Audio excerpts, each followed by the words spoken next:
इयं ब्रह्मवेदान्तविदो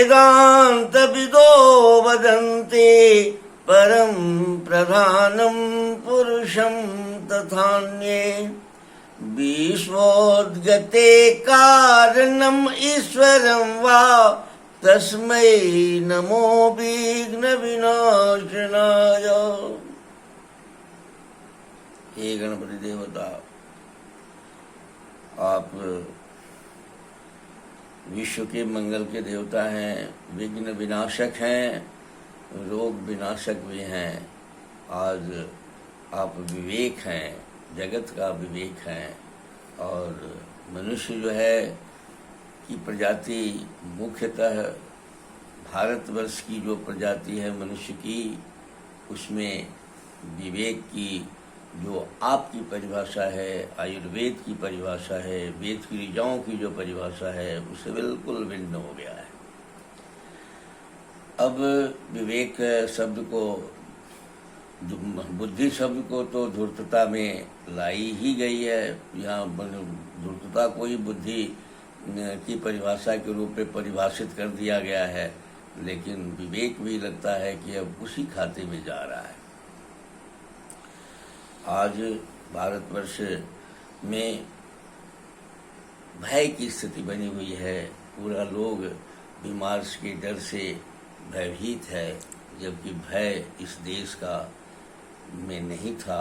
मनुष्य में भी भय की मात्रा नहीं दिया है आपने। ये भय आ गया है, कैसे आ गया है ये तो आप ही अच्छे ढंग से जानते हैं।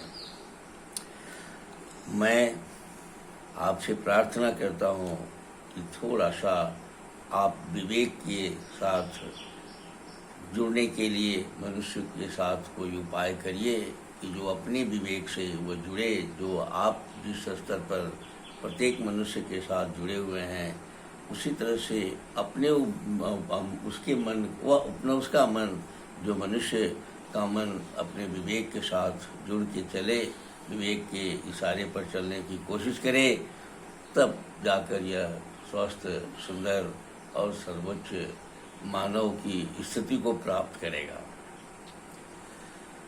आज हम बहुत पेपर पत्रिकाओं के अनुसार बहुत बड़े मात्रा में बीमार हैं।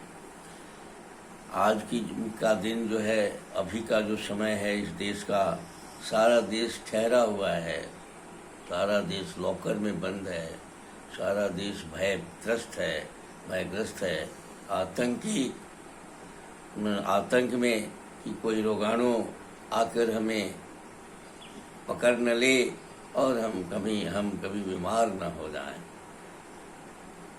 ऐसी परिस्थिति में एक डिस्टेंसिंग की बात भी सामने आज का समाज का कर रहा है कि एक दूसरे से जब हम अलग हो जाएंगे तो बीमारी की आंखें, रोगाणुओं की आंखें, विषाणुओं की आंखें हमें देख ही नहीं सकती है। क्योंकि जब हमारा आंख उसको नहीं देख सकता तो वह भी हमको नहीं देख सकती है। शुतुरमुर्ग का एक कहानी हमारे यहाँ है कि शिकारी जब शुतुरमुर्ग को मारने के लिए प्रयास करता है तो शुतुरमुर्ग बालू में या जमीन में या कहीं अपना सिर छिपा लेता है। अब वह देखता है कि साहब हमको कोई हमारा शिकारी देख ही नहीं रहा है मुझे। शिकारी इत्मीनान से जाता है और उसको उठा के और अपने झोली में डाल लेता है। शुतुरमुर्ग का शिकार पूरा हो गया, बिना मारे मर जाता है। ऐसी परिस्थिति में हम युद्ध की बात भी करते हैं, नकली करते हैं कि असली करते हैं ये तो पता नहीं, लेकिन हम इस बीमारी से जीतने की बात भी करते हैं। लेकिन जीतने की बात करते हैं, कैसे जीतेंगे इसका कोई योजना नहीं है। लेकिन हाँ, योजना पर एक चर्चाएं आई है कि मैं रोग रोधक क्षमता अगर प्रत्येक मनुष्य में हो जाए तो वह जीवाणुओं से, विषाणुओं से ग्रसित नहीं होगा। विषाणु और जीवाणु, रोगाणु उसे तंग नहीं करेंगे। ऐसी स्थिति में यह ऐसा मसला है, यह ऐसा बात है कि जब तक ले हे गणपति देवता आपकी कृपा नहीं होगी तो सारे जगत में कम से कम भारतवर्ष के 135 करोड़ 30 करोड़ लोगों के बीच में तो तो ये रोग रोधक क्षमता कैसे पैदा होगी, इस पर विचार करना संभव नहीं है। मॉडर्न साइंस की अभी तक की जो भी उपलब्धियां रही है, रोग को कंट्रोल में रखने के लिए रही है, क्योर की नहीं है। इसलिए कि अगर क्योर की बात करता तो रोग रोधक क्षमता की बात बहुत पहले से ही होती रहती, क्योंकि रोग रोधक क्षमता के को बनाने के प्रयास के अंतर्गत ही क्योर छिपा हुआ है, परमानेंट रोग से मुक्ति छिपी हुई है। भारतवर्ष की जो परंपरा रही है वह आप थोड़ा सा उस पर कृपा करें, ये बहुत आपसे प्रार्थना है, निवेदन है, आपका कर्तव्य भी होना चाहिए यह। मैं श्याम बिहारी तिवारी वेद और आयुर्वेद का उपासक हूँ। हमारी जो प्राचीन ज्ञान है, लाखों वर्षों की अनुभूत ज्ञान है, जो वेद में अभिलेख के रूप में अभिलिखित है, और उस वेद के आधार पर जो आयुर्वेद की रचना हुई, मनुष्य को स्वास्थ्य की रक्षा, रोगी मनुष्यों को रोग मुक्त करने के लिए जो वादा किया गया, लाखों वर्षों तक वो चला।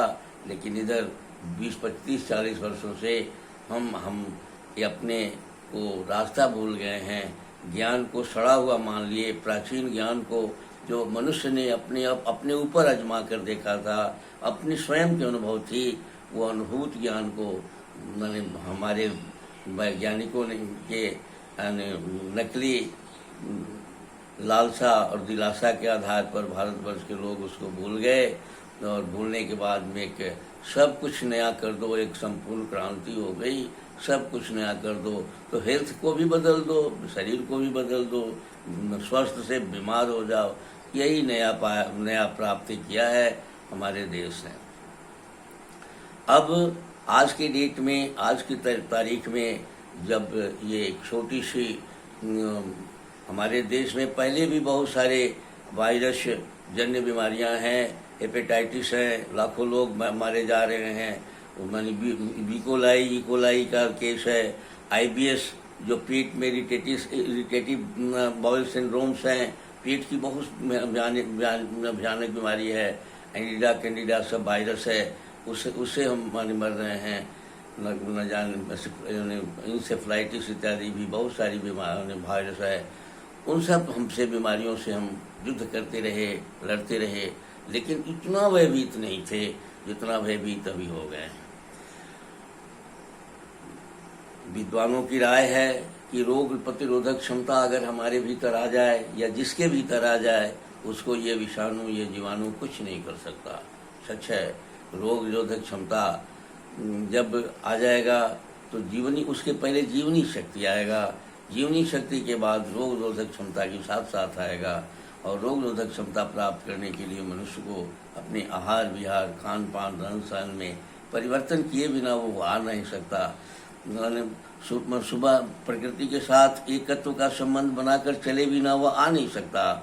इसलिए ब्रह्म मुहूर्त में बिना उठे वो प्रकृति की जो ऊर्जा है मिलती है, जो अमृत वेला में अमृत मिलती है, अमृत में भोजन मिलता है एटॉमिक बॉडी को, वो मिलना नहीं शुरू हो जाएगा।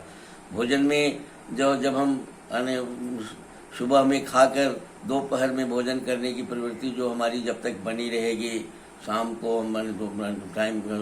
को खाना जो हम बताते हैं इस 10 बजे के बाद 5 बजे तक ये भोजन को प्रकृति जो है हमारे शरीर को पचाती है, अग्नि को स्थापित करती है।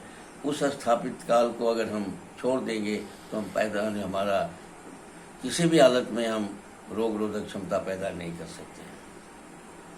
रोग रोधक क्षमता पैदा करने के लिए हमें अपने आहार विहार को जहर मुक्त करना होगा। कम से कम जहर अगर मुक्त अगर नहीं कर पा रहे हैं तो कुछ ऐसी जड़ी बूटियाँ, ऐसे पदार्थ हमको खाने होंगे जो, चूँकि सब पदार्थ पंचभूतात्मक है, कोई भी पदार्थ आप खाएंगे जहर अगर जो आप समझते हैं कि इसमें जहर नहीं होगा तो उससे भी आपका शरीर बन सकता है। आपके चयापचय क्रिया अगर ठीक रहेगी तो उससे भी आपका वो रस, रक्त, अस्थि, मज्जा, मेद, शुक्र बनने के बाद, वीर्य शुक्र के पचने के बाद जो ओज होगा वही ओज जो जब तक ले हमारा बनना नहीं शुरू होगा तब तक ले हम स्वस्थ इम्यून पावर से हमारी मजबूत नहीं होगी, क्योंकि ओज ही हमारी इम्यून पावर है। ओज ही हमारे इंडोक्राइन की ग्रंथियों को मूलाधार से लेके सहस्त्रार की ग्रंथियों को, जिसको कि मॉडर्न साइंस इंडोक्राइन की ग्रंथि कहता है, pineal, pituitary, thyroid, thymus, pancreas, ये सारी मैंने बात अपना जो क्या होता है हमारी पीछे की जो 7 कुंडलियाँ हैं वही मॉडर्न साइंस की इंडोक्राइन की ग्रंथियाँ हैं। वे उनके भोजन, उनके कार्यक्रम को करने के लिए जो उसमें मैसेंजर वो बनाते हैं, वो बनेगा तभी बनेगा जब हम वीर्य का पाचन हमारा हो, ओज का हमारे साथ ओज हमारे पास बनते रहे। जब ओज बनेगा तभी उनको भोजन मिलेगी। अब ओज कैसे बनेगा, ये सवाल खड़ी होती है। और अभी बहुत सारे लोग तिक्त रस की औषधियाँ, कुछ कटु रस की औषधियाँ, जो जड़ी बूटियाँ हैं, उनको कहते हैं कि ये रोग रोधक क्षमता पैदा करेगी। लेकिन ये ओजस्वी और तेजस्वी बनाने की जो बात जब तक ले नहीं करेंगे तब तक ले हम रोग मुक्त होने के लिए 100% रोग प्रूफ नहीं हो सकते हैं। हमारे पास ये रोगाणु, जीवाणु हमारे हमको आक्रमण करता ही रहेगा, विषाणु हमारे ऊपर आक्रमण करता ही रहेगा। लेकिन जैसे ही हम ओजस्वी होने की कोशिश करेंगे, वीर्य बनाने की प्रयास हम बहुत बड़े मात्रा पर करेंगे, तो ये भाग जाएगा, इसमें कहीं संदेह नहीं है। ऐसी परिस्थिति में हमें, और ये ओज क्या है, ओज धातु का सार अंश है। हम भोजन का सार अंश हमारा जो रस है, रस का सार अंश रक्त है, रक्त का सार अंश जो है हमारा मांस है, मांस का सार अंश मेद है, मेद का सार अंश जो है वो हमारा हड्डी है, हड्डी का सार अंश जो है हमारा मज्जा है, मज्जा के सार अंश को हम वीर्य कहते हैं, और वीर्य के सार अंश से हम ओज बनता है। और ये ओज जब तक ले नहीं बनेगा तब तक ले दिव्य रोग रोधक क्षमता की स्थिति नहीं बनेगी, इसमें कहीं संदेह नहीं है।